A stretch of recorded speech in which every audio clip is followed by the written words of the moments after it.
Hi everyone. So today's video is going to be about how to avoid a dangerous situation. My name is Roger, Roger's One and Adventures, and I'm going to have a wonderful discussion with my good friend Quincy Adams. Hello Quincy, how are you? I'm good, Roger. How are you? I am not too bad, not too bad. It's great to be able to connect with people from the other side of the Atlantic. How to avoid a dangerous situation, to find out, stick to the end. I am in the UK, she's in the USA. Hello, how are you doing? I'm good. How are you? Yeah, I'm good. Thank you very much. So, what the situation is like at the minute with regards? There's a lot of people struggling and hurting over here. Just with the things going on with the pandemic, a lot of people are out of work. A lot of people are not making enough money to get by. And one thing that is a little bit of a surprise that's still going on, because we didn't address these issues earlier, is that there's a lot of food. There's a lot of weaknesses in our food supply chain that were not fixed. So a lot of people are either not having enough money to buy food. Sometimes food is not getting to where it needs to get to. So it causes shortages sometimes when people start to panic buy.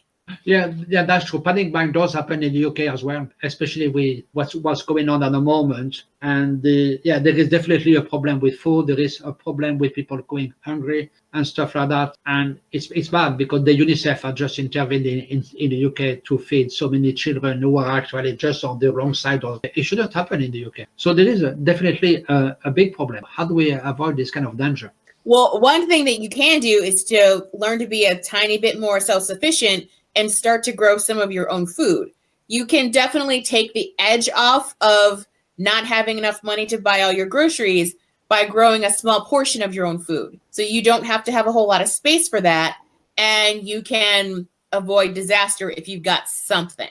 Yeah, you can avoid disaster if you got something. Yeah, absolutely. It's because even at the beginning of confinement in March here in the UK, a lot of nurses who were working like some unsocial hours and all that, when they went shopping, and some people were in tears. So when they went shopping, all the shelves were there was nothing on it and stuff like that. So she couldn't let basic stuff like milk, toilet rolls, and stuff like that. So there was panic. So there was panic buying. Yeah, it's sad. It's a sad situation. So, and not only that, the prices are not stable really, because if there is going to be a shortage of food, and I think it's starting to happen, then the prices are going to go up, aren't they? And with all the other political and economic situation we live in, with the UK deciding to fly on its own, but you can't fly on your own anyway. You have to deal with someone, but that's another story altogether. It could have a massive impact on people's life, what you can buy, can't buy, and all that. Yeah. So how to avoid a dangerous situation? Stick to the end still.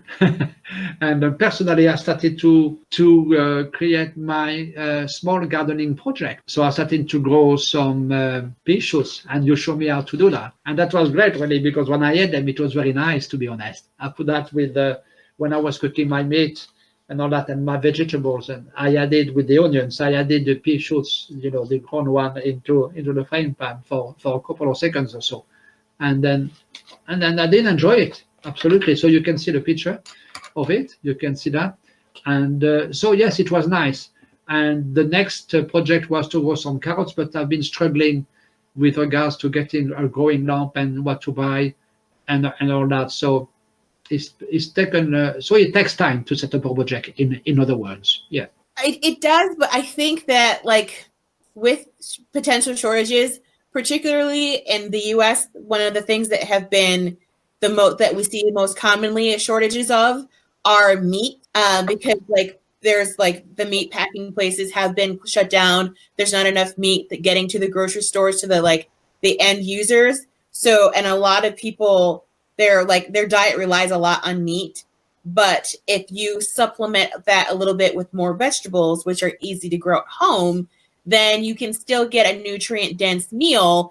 And you don't have to feel like you're not getting enough, because you can supplement what you get at the store with stuff that you've grown for yourself. Yeah, absolutely. Personally, I've been eating vegetable for the last 9 months. No, more than, yeah, it's going to be 9 months now, after my wife passed. Yeah, so 9 months vegetable every single day, and so I've got plenty of vegetables in the fridge ready to be eaten. I eat fruit in the morning all the time. and things like that. So that's I definitely feel a lot better for it. But on top of that, if I can also, my project is up and running properly, then that will help to ease the financial burden of buying your own food, especially if it's going to go in price. So it's going to offset. So there is a financial benefit, but also a health benefit to it. But it takes a bit of work, doesn't it? It's not going to come. Yeah, to be a lot of work though, if you start small. So like I'm always a big proponent of people just starting with what do you already have? Start small and then grow from there, because vegetables are a very easy, nutrient dense way to supplement your diet. You'll feel better. It'll improve your health over time. And then you can start making different choices when more choices are available. Yeah, true, absolutely. So that's the project I am on at the moment, and I will keep as a way to be accountable to somebody. I'll keep you informed through private messages on Messenger, yeah, to let you know where I am up to. Maybe I tell you, you know what? I've been to 20 shops in the UK to try to see if I could fit this thing, this green lump somewhere.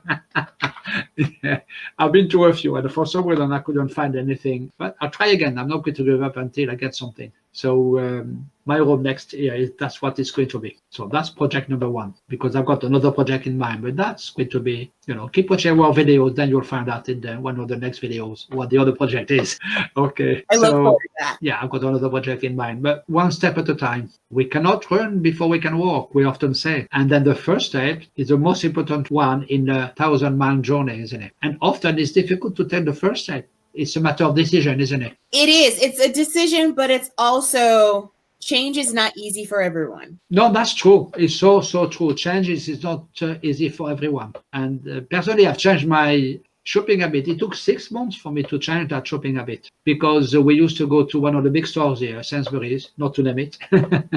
And then that's where we used to go with Gwen, because there's plenty of space, so she could use an electric scooter around quite easily, nicely. I used to sit at the cafeteria, read a book or whatever. And then since then, I've been going to one of the supermarket that's well implemented in the UK, Aldi, and not to name them. And I notice I'm saving quite a lot of money by going there. I still go to Sainsbury's every now and then because they have stuff that I can't find at the other place. But that's about it. Yeah. So I've changed my habit. But you're right. It took me 6 months to do that. I could have decided right from the beginning. And it was my mobile partner, Michael, who comes here once a week, who used to take me shopping. And I don't know why I keep asking me to take me to Sainsbury when I could have gone a mile away from here. So anyway, that's the way it was. Yeah. So it takes time to change your habits, doesn't it? It does. It takes some form of courage. So what can we tell our audience now? We need to tell people that it's okay to start small, just start where you're at, but also just growing a little bit of your own food is a good way to start. It doesn't have to be complicated or expensive. And we can have another discussion about some of the specific ways to get that done. But it really, you can start so small and so simply and just build from there. Okay, absolutely. So guys out there, I hope you enjoyed these videos. If you want to find out more on how you can avoid the danger of this dangerous situation of food shortages and not being able to feed yourself at some point or that kind of thing, because for me there is a real danger. So Quincy will tell you all about that in her video. So please do not forget to watch her video and subscribe to our channel. Subscribe to mine too, if you don't mind. Okay, guys. So we will find out in your next video, how to avoid this danger and how you do it. Thank you for watching. See you soon.